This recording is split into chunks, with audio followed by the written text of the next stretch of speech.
Enforcement spirituel 21. Qu'en est-il de la prière? Avez-vous remarqué que vous ne priez jamais pour des choses à propos desquelles vous avez un sentiment de maîtrise ou un sentiment de savoir? Vous ne priez pas en entrant dans votre douche, parce que vous avez l'expérience d'y entrer chaque jour et d'en ressortir chaque jour en ayant conduit correctement tout ce que vous avez à y faire. Vous ne priez pas en ouvrant votre frigo ou votre congélateur, mais simplement vous réfléchissez plus ou moins méthodiquement pour déterminer ce que vous allez vous faire à manger. Vous ne priez pas pour recevoir votre salaire, parce que vous savez que vous travaillez normalement et que vous faites chaque mois l'expérience de recevoir tout aussi normalement votre salaire. Comment la prière apparaît-elle donc dans votre vie? Qu'est-ce que la vie terrestre?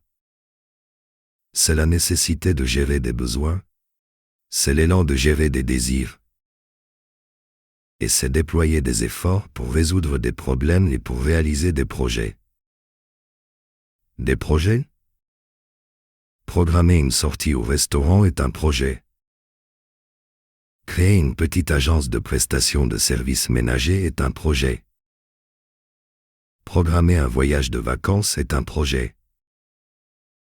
Envisager de faire un enfant est un projet. Se fixer l'objectif de perdre 8 kilos dans les prochains 3 mois est un projet. Sans en avoir clairement conscience, vous êtes en permanence engagé dans quelque sorte de projet. Et c'est une excellente chose, car vivre erre d'objectif en objectif, en sachant qu'on va en réaliser certains, et qu'on va échouer à en réaliser d'autres. Nécessairement. Disons que vivre, c'est gérer des besoins et des désirs. Entendu qu'on peut mettre la confrontation à des problèmes et le travail à des projets dans la grande notion des besoins et des désirs. Est-ce que vous essayez de devenir président de la République? Ou ministre? Ou directeur général d'une importante structure publique? Est-ce que vous essayez de créer et de développer une entreprise prospère? Ou un commerce prospère? Ou une activité prospère dans quelque domaine? Est-ce que vous essayez de connaître le succès dans vos efforts de carrière d'humoriste? Ou de chanteur? Ou de musicien? Ou d'acteur? Ou de romancier? Est-ce que vous essayez de vous construire une belle relation de couple ou une belle cellule familiale? Peut-être que vous essayez de tout faire pour guérir de tel ou tel problème de santé, ou pour vous libérer de tel ou tel traumatisme. Vous devez généraliser la notion des besoins et des désirs que vous devez gérer. Et la prière dans tout ça? Nous allons y venir.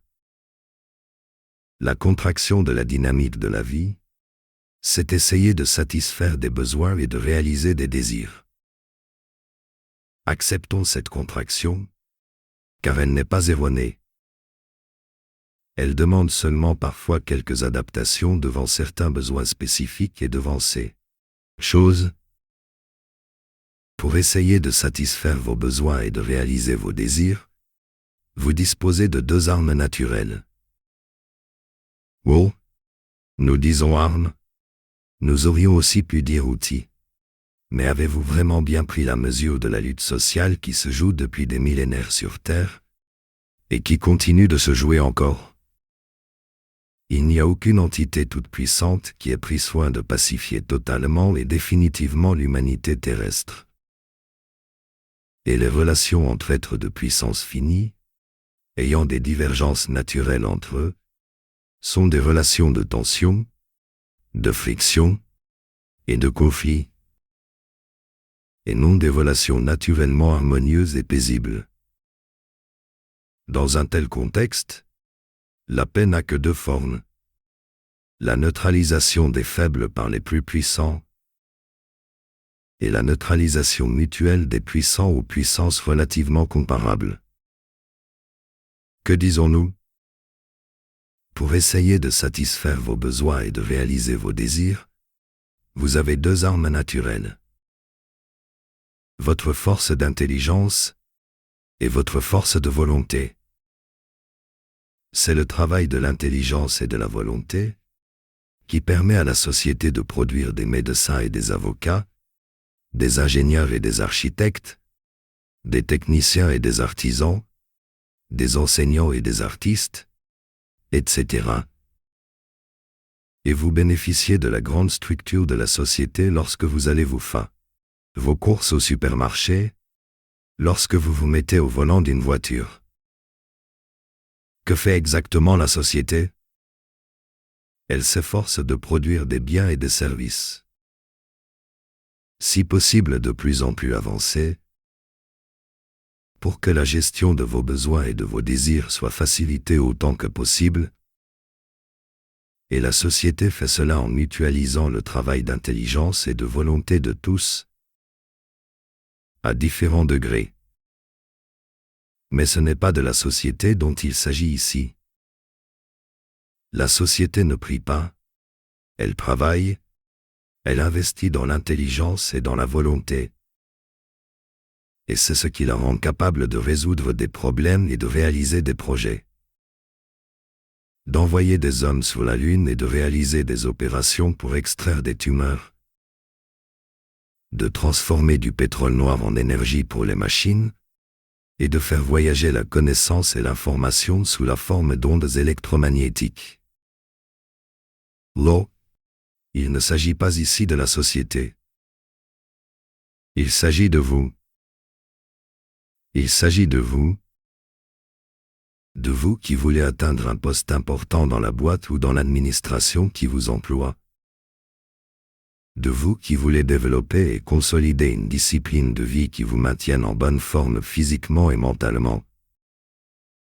De vous qui voulez être un bon compagnon ou une bonne compagne pour votre partenaire de relation. De vous qui voulez vous construire une stature sociale qui suscite de l'admiration ou qui impose le respect. De vous qui voulez développer et posséder un charisme beau, ou l'amour.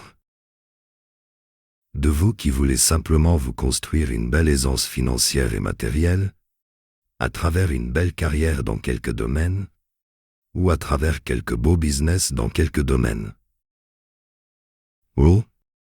Il s'agit de vous, qui avez des désirs et des besoins, et qui avez le désir de pouvoir réaliser nombre de ces désirs et de pouvoir satisfaire nombre de ces besoins.